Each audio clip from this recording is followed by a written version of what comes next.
আসসালামু আলাইকুম, আমি মরিয়ম আক্তার শিমু মরিয়ম ব্লগস থেকে বলছি। দেখেন আমাদের বাসার নতুন অতিথি চলে আসছে, সেও কিন্তু বড় হয়ে গেছে মাশাআল্লাহ দিলে।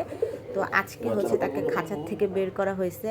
এখানে তাকে কতটা সুন্দর এবং কিউট লাগতেছে। আমি ফার্স্টে মনে করছিলাম যে হয়তো বা এটাকে মারতেছে, পরে শুনতেছি যে না, ওকে হচ্ছে আদর করতেছে, খাওয়াচ্ছে। তো আজকে হচ্ছে 7 তারিখে আর আমার হচ্ছে জন্মদিন।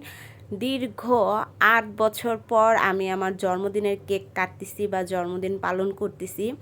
এখন অনেকে হয়তো বা বলবেন 8 বছর কেন, আসলে 2017 সালে আমি আমার লাস্ট বার্থডে কেক কাটি। তারপরে আজ পর্যন্ত আমি আমার বার্থডে কেকও কাটি নাই, ওইভাবে কেউ আমাকে উইশও করে না। জাস্ট ফ্যামিলির যে মেম্বার বা ফেসবুকে সবাই হাই হ্যালো করতো বা হ্যাপি বার্থডে বলতো।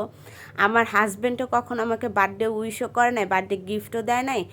আমার এটার জন্য মনটা খুবই খারাপ থাকতো আর আমার অনেক কষ্ট লাগতো যে অ্যাটলিস্ট হাজব্যান্ড তো বার্থডে উইশ করবে। সে নাকি সবসময় ভুলে যেত যে আমার বার্থডে কবে, কী আশায় বিষয়। আসলে পুরুষ মানুষের যখন পকেটে টাকা থাকে তখন হচ্ছে সে তার কাছের মানুষকে ভুলে যায়। তার কিন্তু শূন্য পকেটে আমি তার হাত ধরি, কিন্তু সে যখন টাকার মুখ দেখে আমাকে ভুলে যায়। ভুলে যায় বলতে কি, আমাকে তেমন একটা গুরুত্ব দেয় না। একসাথেই আছি আলহামদুলিল্লাহ, বন্ধু বান্ধব বাবা মা ভাইদের বেশি প্রাধান্য দিত, বাট আমাকে তেমন একটা পাত্তা দিত না।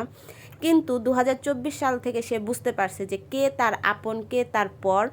কারণ 24 সাল থেকে আমার হাজব্যান্ডের চাকরি নাই, 25 সাল চলে আসছে, 9 মাস যাবৎ সে বেকার।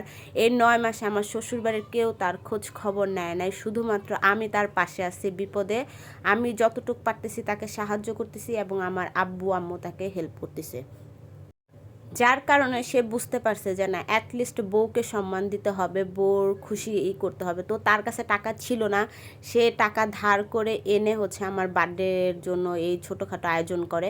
কিন্তু আজকে আমি অনেক খুশি, কিন্তু একটা কষ্ট যে এতদিন সে আমাকে কোনো মূল্য দেয় না। আমি তার কাছে আজকেও এগুলো চাই নাই। সে যদি আমাকে উইশ করে একটা চকলেট দিত আলহামদুলিল্লাহ, হ্যাঁ রাত্রে চকলেট দিছে, কিন্তু এগুলো করার কোনো প্রয়োজন ছিল না। কিন্তু সে তার ভুল বুঝতে পারছে বিধায় এগুলো করছে আমার জন্য। তো এখানে হচ্ছে আমরা হচ্ছে নান নিয়ে আসছিলাম, তো সবাই মিলে খাওয়া দাওয়া করছি। একটা বার্থডে কেক আমার বোনরা সবাই উঠাইছে টাকা চাঁদার মতো, পরে তারা কেক কিনে নিয়ে আসে। আমার হাজব্যান্ড কেক কিনতে চাইছিল, পরে দেখে কেক কেনা হয়ে গেছে।